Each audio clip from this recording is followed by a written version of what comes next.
परमादरणीय doctor Mohan Bhagwatji, महाराष्ट्राचे मुख्यमंत्री देवेंद्रजी, तरुण भारत नरकेश्री प्रकाशन संस्थेचे अध्यक्ष डॉक्टर विलास डांगरे, सर्व प्रबंध संचालक, कार्याध्यक्ष, सर्व संचालक मंडळी, मुख्य संपादक शैलेश पांडे,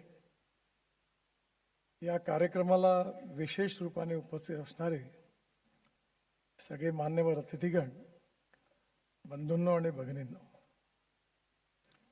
आपण सगळेजण माझ्यासहित आदरणीय मोहनजींचं मार्गदर्शन आणि त्यांची मुलाखत ऐकण्याकरता उत्सुक आहोत.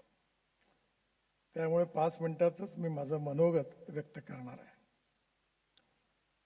तरुण भारताच्या भूतकालाबद्दल बरीचशी माहिती आपल्या सगळ्यांना आहे आणि पूर्ववक्त्यांनी पण तो इतिहास सांगितलेला आहे. भूतकाळातल्या इतिहासाचं स्मरण करणं याकरता आवश्यक आहे की वर्तमान काळामध्ये त्या इतिहासाची आठवण ठेवून भविष्यातली नीती तयार करण्याकरता ती उपयोगी आहे. तरुण भारताला अनेक संकटातून जावं लागलं आणि या संकटामध्ये ज्याप्रमाणे राग झाल्यानंतर फिनिक्स पक्षासारखं पुन्हा तरुण भारत उभा राहिला आणि या सर्व संकटांमध्ये आपली वैचारिक कटिबद्धता तरुण भारताने कधी सोडली नाही.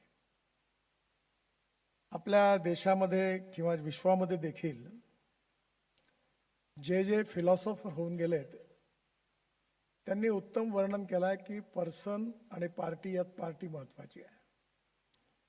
पार्टी आणि फिलॉसॉफी, विचारधारा यात विचारधारा महत्वाची आहे. आणि डॉक्टर हेडगेवारांनी राष्ट्रीय स्वयंसेवक संघाच्या स्थापनेच्या मागे तो उद्देश होता की हे राष्ट्र एवढं समृद्ध संपन्न होतं, अनेक राजे ताकदवान होते, तरी व्यापार करता आलेल्या इंग्रजांनी या देशावर युनियन जॅक फडकवला. याचं कारण काय?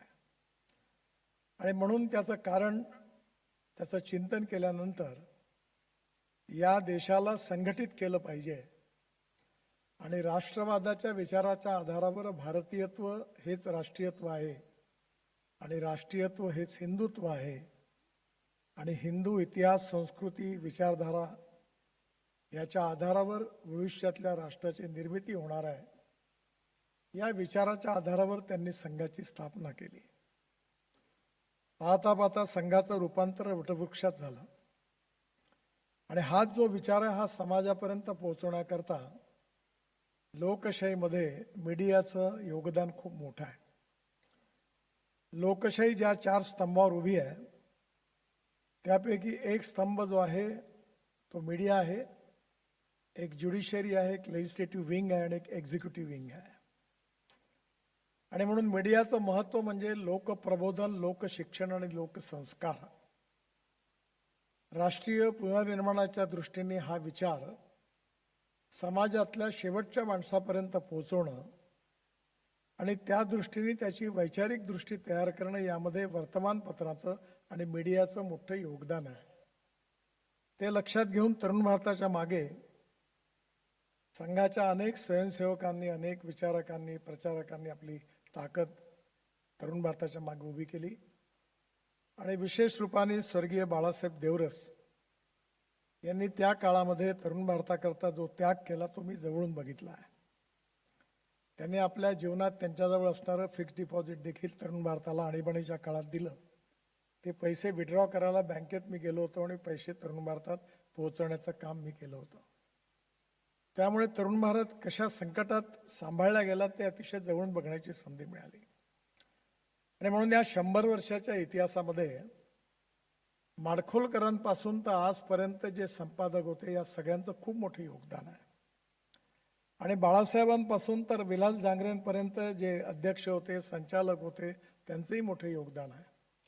आणि त्यामुळे या सर्व संचालकांना जे आज काम करत आहेत त्यांना 100 वर्षाच्या निमित्ताने मी खूप खूप शुभेच्छा देतो आणि हे कार्य निश्चितपणे असंच पुढे चालत राहील असा विश्वास व्यक्त करतो. आज आपल्या समाजामध्ये सुरुवातीच्या काळामध्ये स्वाधीनतेच्या नंतर विचार भिन्नता ही समस्या होती. आज हळूहळू विचार भिन्नतेचं रूपांतर विचार शून्यतेकडे चाललं आहे. समाजाचं वैचारिक प्रबोधन, शिक्षण आणि संस्कार हे केल्याशिवाय योग्य व्यक्तींचं निर्माण होऊ शकत नाही आणि ते निर्माण झाल्याशिवाय सामाजिक आर्थिक परिवर्तनाबरोबर राष्ट्रीय पुनर्निर्माण देखील होऊ शकत नाही. आपल्या देशाला विश्वगुरू बनवायचं असेल, जगातली तिसरी अर्थव्यवस्था बनवायचं असेल, तर राष्ट्रवादाच्या बरोबर सामाजिक आर्थिक सुधारणा करून जातीयता, अस्पृश्यता, सामाजिक विषमता, आर्थिक विषमता यातून मुक्त करून आपल्याला आर्थिक विकासाचाही मजबूत पाया निर्माण केला पाहिजे. तत्वबंत ठेंगडीजी नेहमी असं म्हणायचे की every politician thinks from one election to other election. म्हणजे 5 वर्षाचा विचार राजकारणी करतात ते स्वाभाविकपण आहे, पण जे सोशो इकॉनॉमिक रिफॉर्मर आहे, नेशन बिल्डर आहेत, ते सेंचुरी टू सेंचुरी विचार करतात. संघाचं कार्यही असंच आहे.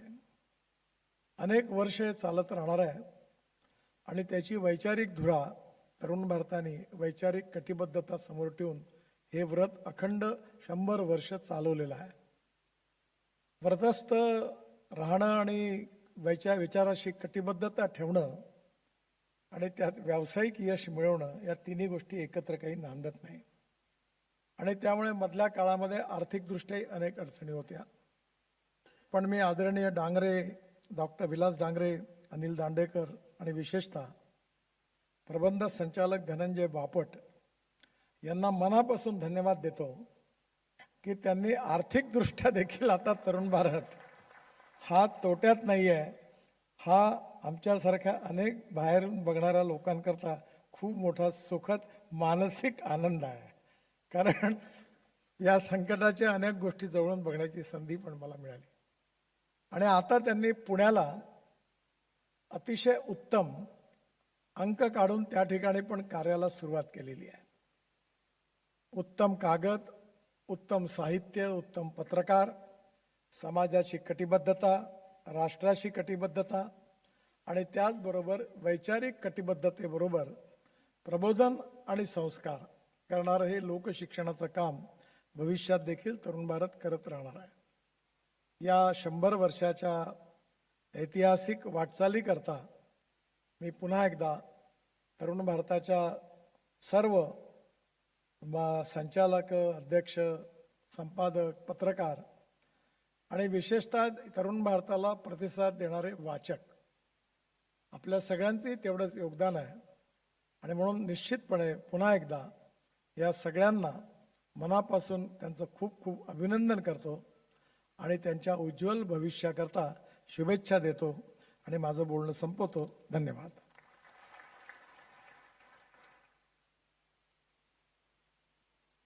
धन्यवाद सर.